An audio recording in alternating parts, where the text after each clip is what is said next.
नमस्कार दोस्तों, Ambala breaking news में आपका स्वागत है। आज देश के किसानों की केंद्र के साथ अहम बैठक चल रही है, लेकिन अभी नतीजा कुछ निकलता हुआ नज़र नहीं आ रहा। ऐसे में जेजेपी के यानी कि जननायक जनता पार्टी के नेता दिग्विजय चौटाला ने चंडीगढ़ में एक प्रेस वार्ता की। इस प्रेस वार्ता में दिग्विजय चौटाला ने सीधे तौर पर यह बात कही है कि एमएसपी पर तो सरकार सहमत होती हुई नज़र आ रही है, लेकिन इस दौरान उन्होंने एक बड़ी मांग भी सरकार के सामने रख दी। बड़ी मांग उन्होंने ये रखी है कि हरियाणा से जितने भी किसानों पर दिल्ली कूच के दौरान मुकदमे दर्ज किए गए हैं, जितनी भी एफआईआर उन पर हुई हैं, वो सभी सरकार वापस ले। ये बड़ा सवाल खड़ा होता है ऐसे में कि दिग्विजय चौटाला ने जो किसानों की मांग रखी है, आखिर ऐसे मामलों पर, किसानों से इस जुड़े मामले पर डिप्टी सीएम दुष्यंत चौटाला कब चुप्पी तोड़ेंगे। यहाँ पर ये सवाल हम इसलिए खड़ा कर रहे हैं क्योंकि कुछ दिन पहले डिप्टी सीएम दुष्यंत चौटाला के पिता अजय चौटाला का बयान सामने आया था। वो कह रहे थे कि अगर किसान एमएसपी की मांग कर रहे हैं तो सरकार को लिख कर देने में क्या दिक्कत है। आज दिग्विजय चौटाला किसानों पर दर्ज हुए मुकदमे वापस लेने की बात कर रहे हैं, लेकिन इस पूरे प्रकरण में, इस पूरे आंदोलन में आखिर डिप्टी सीएम दुष्यंत चौटाला जनाब कहाँ हैं। खुद डिप्टी सीएम सरकार में बैठे हैं। सरकार में मुख्यमंत्री के बाद अगर कोई पद आता है तो वो उनका आता है। उनकी भी पावर है, वो भी अपने पद का कई जगह इस्तेमाल करते दिखे हैं, अपने रुतबे का इस्तेमाल करते दिखे हैं। फिर बात चाहे शराब घोटाले की हो या हरियाणा में धान घोटाले की हो, हर मामले में जो दुष्यंत चौटाला हैं वो फ्रंट फुट पर नज़र आए हैं। लेकिन किसानों के मुद्दे में जनाब अभी तक कहीं नज़र नहीं आए।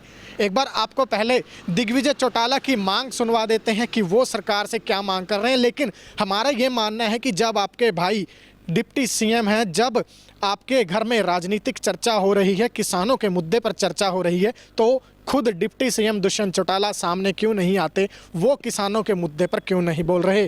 सुन रहा था कि एमएसपी वाली बात पर सरकार राजी है और एमएसपी को लिखित तौर पर शामिल करने को भी तैयार है। मैं मानता हूं कि सरकार की ओर से ये एक सकारात्मक कदम है। जननायक जनता पार्टी की ओर से ये निरंतर मांग की गई थी और दुष्यंत जी से भी लोगों की ये उम्मीद थी कि एमएसपी वाली बात पे क्लैरिटी आए। इसके पश्चात जो बाकी बचे मुद्दे हैं उन पर बातचीत चल रही है। मैं ये उम्मीद करता हूं कि उन बातों पर भी सकारात्मकता से सरकार जो विचार कर रही है, किसानों के हित में, किसानों के भले और भविष्य के लिए, वो फैसले भी जल्दी लिए जाएंगे। और ये जो डायलॉग शुरू हुआ है ये सही दिशा में आगे बढ़ रहा है। मुझे उम्मीद है कि बहुत जल्द सकारात्मक परिणाम निकलेंगे। नंबर 2, हरियाणा में दिल्ली कूच की ओर जब किसान जा रहे थे तो पुलिस ने सेल्फ डिफेंस में और व्यवस्था बनाने के लिए, मैं इसको बल प्रयोग तो नहीं कहूंगा क्योंकि वो तो कहना गलत है, मगर डिफेंसिव एक्शन लिए और उसके दौरान बहुत से लोगों पर मुकदमे दर्ज हुए।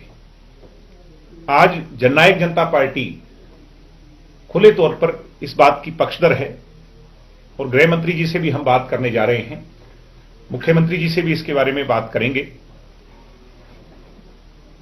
कि ये जो मुकदमे हैं वो तुरंत प्रभाव से जिन जिन लोगों पर भी मुकदमे दर्ज हुए हैं वो वापस लिए जाएं, जिससे कि आगे किसी तरह की हालात और ना बिगड़ सकें, लोगों के अंदर किसी तरह का विश्वास ना पैदा हो सके। इसलिए ये मैं बड़ी स्पष्टता से कहूंगा कि मुकदमे वापस लिए जाने चाहिए। ये हमारी पार्टी का स्टैंड है।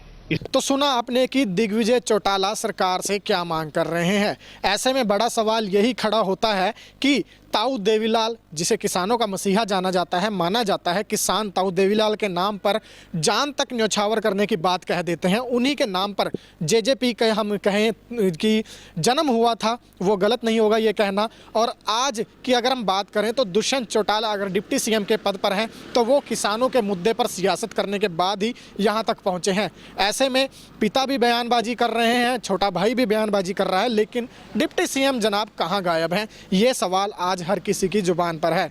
आप किस तरह से देखते हैं दिग्विजय के इस बयान को, अजय चौटाला के इस बयान को, और सबसे बड़ी बात डिप्टी सीएम दुष्यंत चौटाला की चुप्पी को आप किस तरह देखते हैं? कमेंट में राय जरूर दीजिए और बताएं कि किस तरह से नेताओं की सियासत किसान मुद्दे पर जारी है। अपडेट हम आपको देते रहेंगे, आप जुड़े रहिए हमारे साथ। हमारे Facebook page Ambala breaking news पर, हमें यूट्यूब पर भी सब्सक्राइब करें और अंबाला ब्रेकिंग न्यूज़ की ऐप भी डाउनलोड कीजिए।